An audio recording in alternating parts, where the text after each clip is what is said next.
So allegedly, and I hope it's just a Twitter rumor, but allegedly they're saying Kevin Samuels had some kind of procedure and was found irresponsive at his home, and they're saying that he's dead. And I'm looking at all these black women and people on Twitter celebrating his alleged death. Like, what is wrong with y'all? Even if it is true, y'all acting like this was Saddam Hussein or something. Oh, he was misogynistic. He preyed on black women and this and that. A lot of black women called in on that show and were a big part of that fan base, contrary to belief. And I think from an emotional standpoint, because you can't think logically, emotionally, you didn't like the delivery of his message. You could say the nicest stuff to somebody, but if you're yelling and then bashing it, it comes off different. The message that he was trying to spew as far as killing that stigma of the way a lot of black women look down upon average black men, that's what it was. Nobody was saying, oh, you need to be in the kitchen barefoot, pregnant, cooking your man food all day. That went one ear and one out the other. Y'all thought that yourselves. If you ever actually watched them shows in full context, it was always about killing that stigma of y'all looking down on average black men that got regular 9-to-5s. And I'll never forget that episode. I wasn't an every week viewer or nothing. I don't worship him like some of y'all say, oh, y'all guys worship Kev. But I remember it was one show I did see where this girl called on the show and said that she desired to have a male companion that makes 6 figures at least. She want a baller. And he said, well, what do you do for a living? She says, oh, I'm self-employed. He says, what do you do? I sell candles.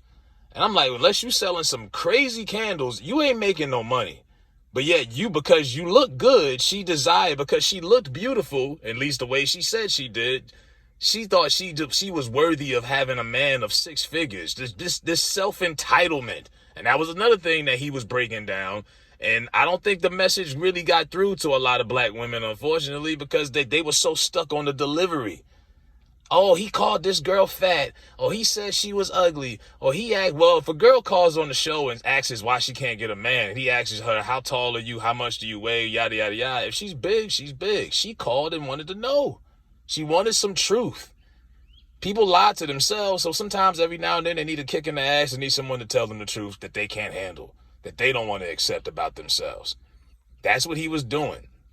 Like I say, this is all alleged. There's nothing official. I'm just seeing this online. And I'm just like, wow, y'all are really fucking disgusting.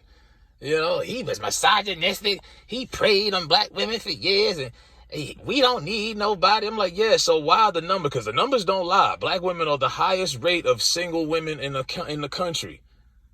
And that's not by coincidence. Oh, you don't need nobody, all right?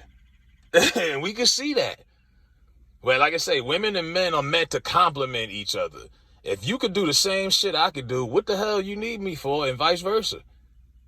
There's nothing wrong with complimenting each other.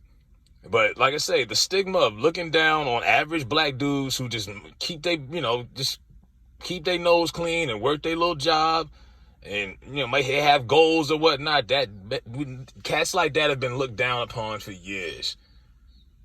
And a lot of these women are self-entitled. You think you deserve a baller. For what? What do you bring to the table other than your aesthetics that states that you deserve to be with someone making 7 figures a year? But it's a lot of entitlement out here. And he was bringing that truth out.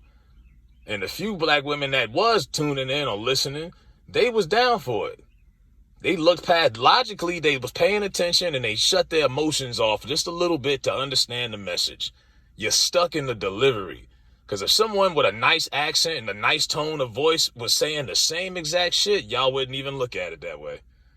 And then another thing is, you're not used to a man telling you about yourself and being honest and being harsh or whatever, harsh reality. You're used to black women are used to black men kissing their ass a lot of times. You're used to Steve Harvey types. The only difference with Steve Harvey, people say, oh, Kevin Samuels is 55. He got divorced twice. Well, Steve Harvey's like 60, and he's been divorced 3 times. And y'all all read his books, bought his books, made him a New York #1 seller, watched his movies, think like a man, all that. What's the difference? The only difference is one was telling you what you wanted to hear, Steve Harvey, and Kev was telling you what you needed to hear. But you wanted to tune it out because you didn't like the delivery.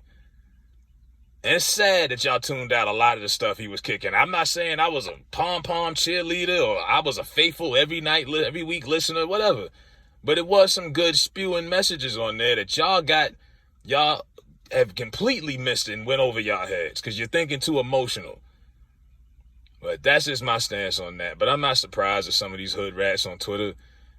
Some of these same bras that be up here walking around with bonnets on, demanding respect. You get the respect that you deserve based off how you present yourself. If you come to me looking like a bum, I'm going to treat you like a bum.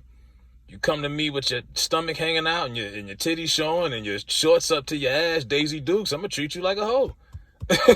It is what it is. But if you come approach like a lady, you know, sun-dressed out, lotion, your feet is actually lotioned up and your hair is not, oh, you get treated like a beautiful queen. So it's all about how you present yourself when you're dealing with somebody like me. But, you know, I don't wish death on nobody. I have no real enemies. Hopefully these rumors are just rumors and Kev Samuels comes out and drops a whole show or whatever. But yeah, the fact that you got a lot of these girls is really celebrating this right now. Like, y'all should be ashamed of yourselves celebrating somebody's permanent demise if it's true, because death is permanent. There's no coming back from that shit.